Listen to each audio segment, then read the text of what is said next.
la question que nous vous posions hier pour aujourd'hui était la suivante. Donald Trump va-t-il mettre à exécution ses menaces contre l'Iran? Alors, Lise, qu'en ont pensé nos auditeurs? Ils ont pensé que oui, 61% de oui sur Facebook, 62% de oui sur Insta. Donc quand même, voilà, ils ont l'air de penser que Donald Trump va tenir bon sur ces menaces. On va demander son avis à notre invité. Gérard Vespierre, bonjour. Bonjour Lise. Vous êtes géopolitologue et fondateur du site Le Monde Décrypté. Alors, est-ce que selon vous, Donald Trump va mettre à exécution ces menaces contre l'Iran? Alors, de quel Donald Trump s'agit-il? S'agit-il du Donald Trump avec le sabre entre les dents ou avec les mains ouvertes pour la négociation? Parce qu'il y a aussi le Donald Trump qui demande aux Iraniens d'aboutir à un accord sur le nucléaire. Donc, voyez-vous, comme nous l'avions déjà eu l'occasion de le dire entre nous, l'art de la diplomatie, n'est-ce pas, c'est d'avoir deux fers au feu. Alors, et c'est de la même chose du côté iranien.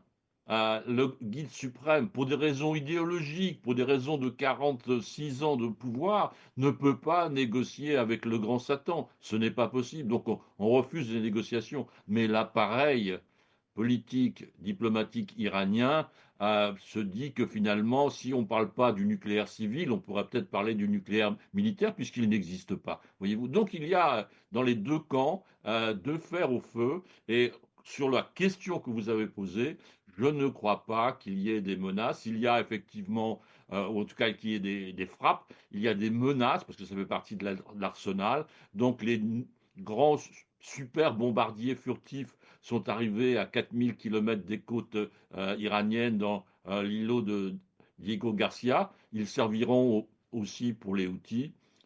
Donc voilà, le dispositif est en place, mais je ne pense pas qu'il soit utilisé.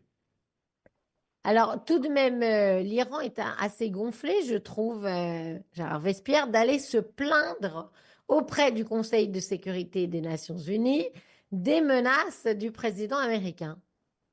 Et vous savez, dans le domaine diplomatique, toutes les outrances sont possibles, n'est-ce pas? Le langage est roi, donc vous avez tout de suite compris que dès le 22 février, 24 février 2022, c'était l'Ukraine qui avait envahi, qui avait attaqué la Russie. Donc l'inversion des discours, puisque c'est simplement un discours, eh bien, voyez-vous, l'inversion est possible, mais il ne faut pas tomber dans ce piège. Il faut dénoncer effectivement les inversions d'où qu'elles viennent. Alors, tout de même, Gérard Vespierre, cette attaque potentielle d'Israël et des États-Unis sur les installations nucléaires iraniennes, elle pèse comme une épée de Damoclès au-dessus de Téhéran. Tout à fait, et ça fait partie, je dirais, d'un dispositif aussi d'influence, d'un dispositif psychologique où on a devant nous un Iran qui est très affaibli sur le plan extérieur. Le Hamas est à genoux, le Hezbollah a aussi un genou à terre, si ce n'est un deuxième. Donc le pouvoir de Bachar el-Assad a disparu en Syrie.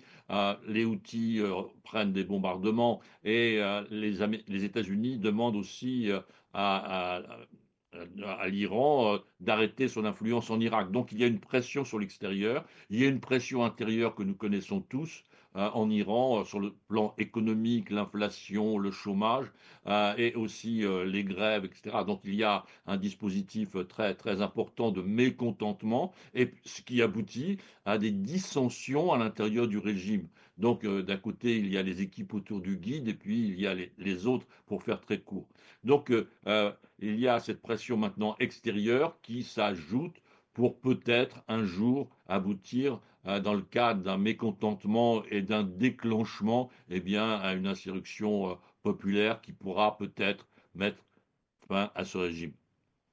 Alors, les menaces de Donald Trump envers l'Iran, elles concernaient le nucléaire, on en a parlé, mais aussi leur soutien aux Houthis et leur soutien aux milices pro-iraniennes en Irak. Aux Houthis, on le voit bien, Gérard Vespierre, avec les attaques systématiques et continuelles ces derniers jours de la part des Américains sur les positions militaires des Houthis. Ah, tout à fait. Et donc, ce dispositif est en place déjà depuis quelques mois. Et les Britanniques ont aussi participé. La France a aussi des bâtiments militaires, donc des navires militaires en mer Rouge. Donc, il y a un dispositif international, mais les États-Unis par leur capacité militaire infiniment supérieure et leur voix très forte sur le chapitre du Moyen-Orient, eh bien, mènent effectivement à ces frappes qui sont très nombreuses depuis quelques jours, jour et nuit. Donc il y a vraiment là une accélération de l'intervention américaine sur la partie du Yémen occupée par le mouvement Houthi, simplement 25% du territoire total du Yémen. On ne le dit pas assez. Ce n'est pas les Houthis n'occupent pas une grande partie du Yémen. Non, non, simplement 25%. Mais il y a la capitale. Alors, comme toujours, Gérard, dans les menaces de Donald Trump, il y a des menaces économiques. Et là, en l'occurrence, celle de sanctions douanières, et il a dit comme il y a 4 ans, notamment sur le pétrole. Est-ce que ça ne va pas aussi embêter Vladimir Poutine, qui est pourtant le nouvel ami de Donald Trump?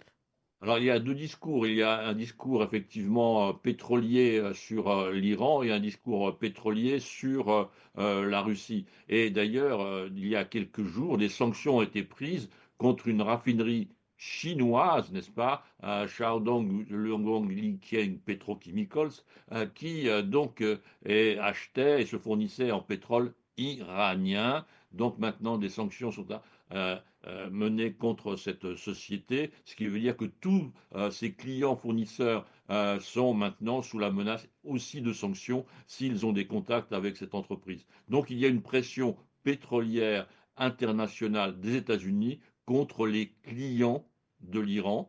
Alors il y a aussi le dispositif contre la Russie qui pourrait se mettre en place si Vladimir Poutine continue à refuser le cessez-le-feu en Ukraine.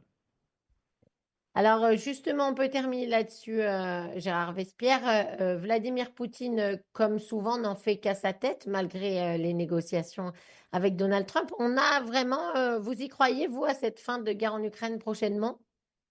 Ah, prochainement, en tout cas, fin de la guerre, un cessez-le-feu, oui, je pense que c'est inévitable. L'armée russe aussi a besoin de marquer le pas. L'économie russe marque, elle, le pas, donc elle a besoin d'un peu de souffler.